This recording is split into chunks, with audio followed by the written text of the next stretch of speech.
오늘 이야기할 주제는 군대식 일처리에 대한 생각이다. 요즘 뉴스만 틀면 나오는 것이 훈련병을 죽게 만든 중대장의 이야기이다.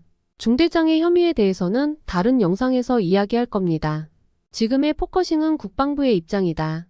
국방부는 훈련병의 체력 단련 즉 얼차려를 없애겠다고 발표했다. 그리고 군기 훈련의 승인권자를 중대장에서 연관급 장교로 바꾸는 정책을 내놓았다. 나는 이것을 듣자마자 정말 두기를 의심했다. 정말 이게 한 나라를 대표하는 집단에서 나오는 정책이라고 생각할 수가 없었다. 지금 이 상황은 길거리에 칼부림하는 사람들이 많아지자 칼을 못 팔게 하는 거랑 똑같다고 생각한다. 지금 문제는 규정을 어겨가면서 군기 훈련을 시킨 게 문제이다. 얼차려가 문제가 아니다. 그냥 그 중대장과 부소대장이 규정을 안 지키고 미엑스 짓을 해서 사람이 죽은 것뿐이다. 이게 정말 얼차려가 문제가 있는 건가요? 일단 얼차려가 단점이 있는 것은 맞습니다.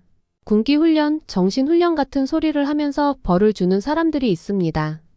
그것도 옛날에는 정말 많았지만 지금은 별로 없습니다. 훈련병에게 군기훈련도 못하고 반성문, 명상 등 정신수양만 진행한다고 했다. 이게 말이 되는 소리입니까? 정말 현장을 파악도 못하는 사람들이 내놓은 정책이다. 훈련병은 군대에 들어오기 전까지 자유가 존재하던 민간에 있었다가 이제 성인이 된 사람들이다. 그런 사람들에게 낯선 환경들과 자유를 구속되어 있는 집단에 들어갔을 때 과연 잘 적응할까요? 결국 군대가 존재하는 이유는 나라를 지키기 위해서입니다. 유사시 전쟁이 났을 때 전장으로 향해야 하는 사람들입니다. 그런데 훈련병에게 군기 목적의 훈련도 하지 않는다면 과연 병사 한 명의 임무가 될까요? 저는 절대 군기 훈련을 옹호하는 게 아닙니다.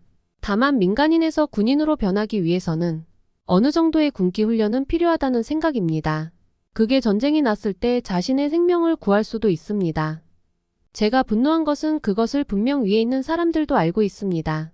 다시는 이런 일이 발생하지 않게 문제를 방지하고 연구를 해야 합니다. 근데 문제가 일어날 만한 모든 일을 사라지게 했습니다. 그들에게는 나라를 지키기 위한 군인 양성이 아니라 자기 보존이 목표인 것 같습니다. 간부와 장교들은 나라가 정한 교육을 받은 군인입니다. 지금의 정책은 그런 간부와 장교를 골칫덩어리로 보고 있는 겁니다. 믿지를 못하는 겁니다. 잠재적으로 문제를 일으키는 사람으로 보고 있습니다. 위와 아래가 서로를 믿지 못하는데 훈련한다고 성과가 나오겠습니까?